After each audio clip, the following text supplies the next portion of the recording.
Muy buenas, hola a todos, aquellos que estáis en casa, los que me estáis viendo aquí en la sala. Pues bueno, yo me llamo Ignacio Blanco y primero de todo quiero agradecer a la Academia por haberme dado la oportunidad de dar esta clase sobre un tema que a algunos puede gustarle, otros no. Si le habéis dado clic es que seguramente tengáis un poco de interés en ello. Y bueno, antes de nada quiero decir que yo estudié aquí en Oviedo, en la Facultad de Medicina de la Universidad de Oviedo. Y también, por supuesto, como vivo aquí, me preparé el curso intensivo con mis compañeros en esta sede. Aquí podéis ver una foto de uno de los dos turnos que hay, o sea que haceros una idea de la cantidad de gente que viene a prepararse aquí el MIR.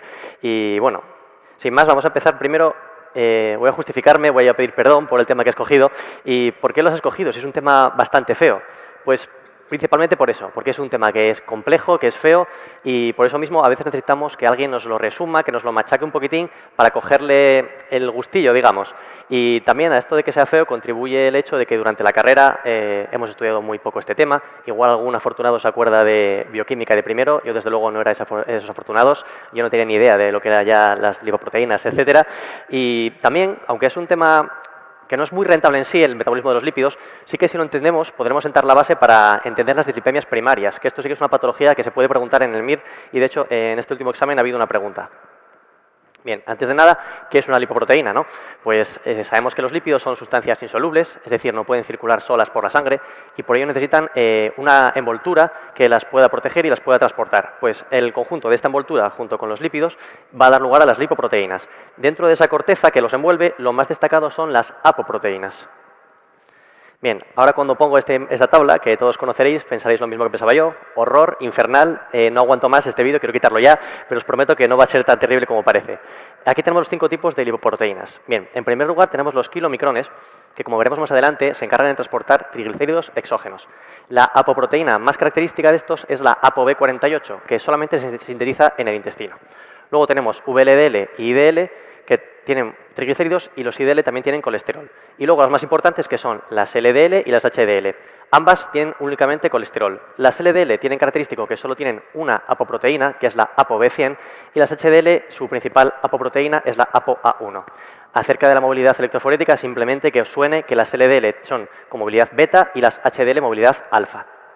Bien, pues ya entramos un poco en harina y hay 3 vías, la vía exógena, la endógena y la inversa. En primer lugar, la exógena es la que nos suena un poco a todos, que es que ingerimos los lípidos, se penetran en el enterocito y ahí se sintetiza el kilomicrón.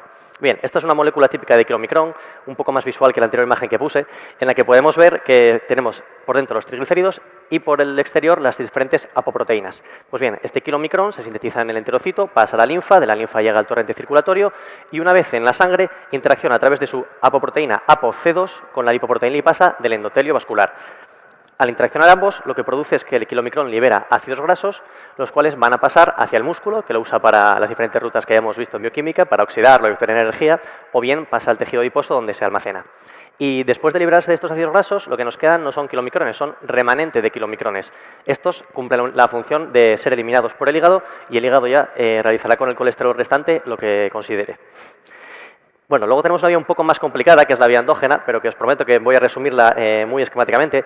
Empieza en el hígado. El hígado coge el colesterol y los triglicéridos y quiere enviarlos a los tejidos periféricos. Pues lo primero que sintetiza son las VLDL, que van a seguir el mismo mecanismo que los kilomicrones, es decir, interaccionan a través de la ApoC2 con la lipoproteína lipasa, se liberan ácidos grasos, lo mismo que hemos visto. Al liberarse de los ácidos grasos, la molécula que nos queda es la IDL. Esta molécula va a tener una apoproteína llamada ApoE, que es la que emplea para ser degradada por el hígado. Es decir, el hígado tiene unos receptores específicos que captan esa apoproteína, la reconocen y así pueden degradarlas.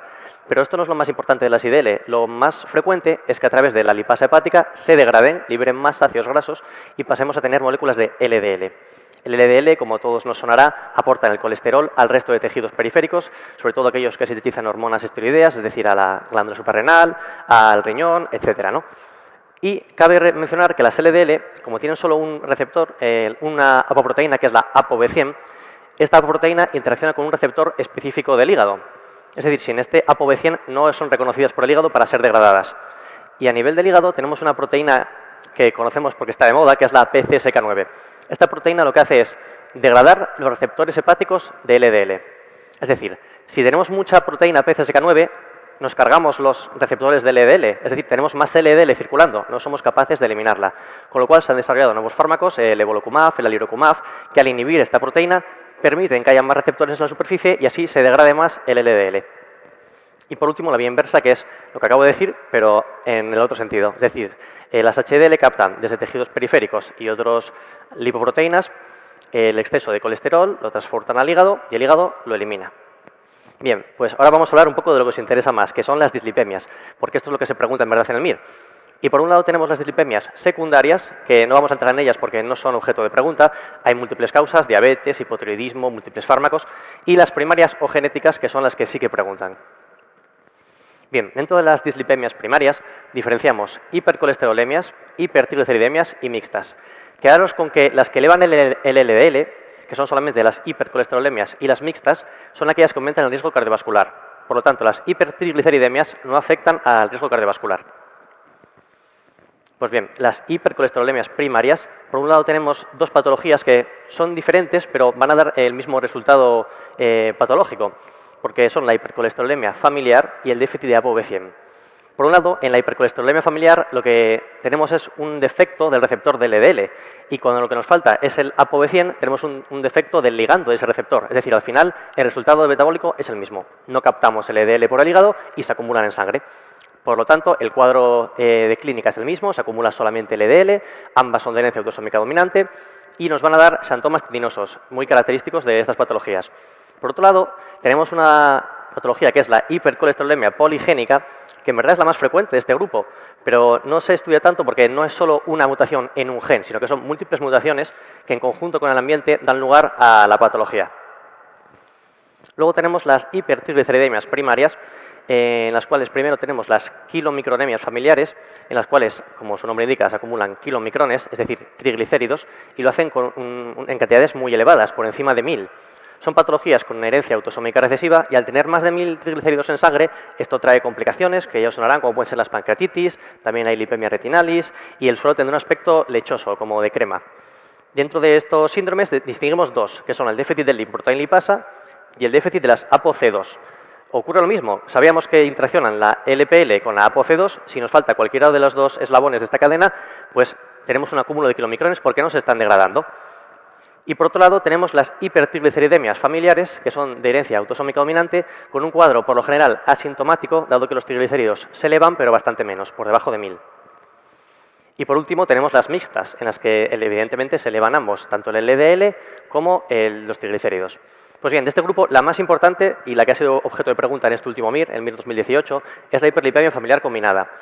Esta patología, a pesar de ser de múltiples mutaciones genéticas, es poligénica, tiene una herencia autosómica dominante. Y siempre que hablemos de hiperlipemia familiar combinada, no puede haber xantomas. En el momento que los veamos, tenemos que pensar en cualquier otro tipo de patología. Algo característico de esta enfermedad es que se eleva la síntesis de ApoB por encima de 120. Y esto ocurre porque se acumulan los ácidos grasos en la circulación, vuelven al hígado y el hígado en respuesta intenta aumentar la síntesis de apoproteínas como el ApoB, también las VLDL, etc. Es decir, acumulamos todo tipo de lipoproteínas. Y por otro lado tenemos una patología que por suerte es menos frecuente porque es bastante más sintomática y bastante más grave. Se llama la disbeta-lipoproteinemia familiar, en la cual la causa, la etiopatogenia, se debe a déficit de ApoE. La ApoE, si recordamos de las vías, era la que se unía a los receptores hepáticos para ser degradados. Pues si no tenemos ApoE, el hígado no puede reconocer las lipoproteínas y no puede eliminarlas. Por lo tanto, de nuevo, se acumulan. Es de herencia autosómica recesiva y lo más característico es la presencia de xantomas tuberosos y estriados. Bueno, por último, para que llevéis 3 conceptos de cada cosa a casa, por un lado el metabolismo de los lípidos, recordad que la vía exógena es el transporte de triglicéridos desde la dieta hasta el hígado. Por otro lado, la vía endógena es el transporte de triglicéridos y colesterol desde el hígado hacia los tejidos periféricos. La vía inversa, justo lo contrario, el hígado capta el exceso de colesterol. Y de las dislipemias simplemente quiero que recordéis que las hipertrigliceridemias no aumentan el riesgo cardiovascular. Sí lo hacen las hiperlipemias mixtas y sí lo hacen las hipercolesterolemias. Y por último, recordad la patología que han preguntado en este MIR, que es la causa más frecuente de dislipemia primaria, que es la hiperlipemia familiar combinada. Nada más, espero que os haya sido una clase rentable y muchas gracias.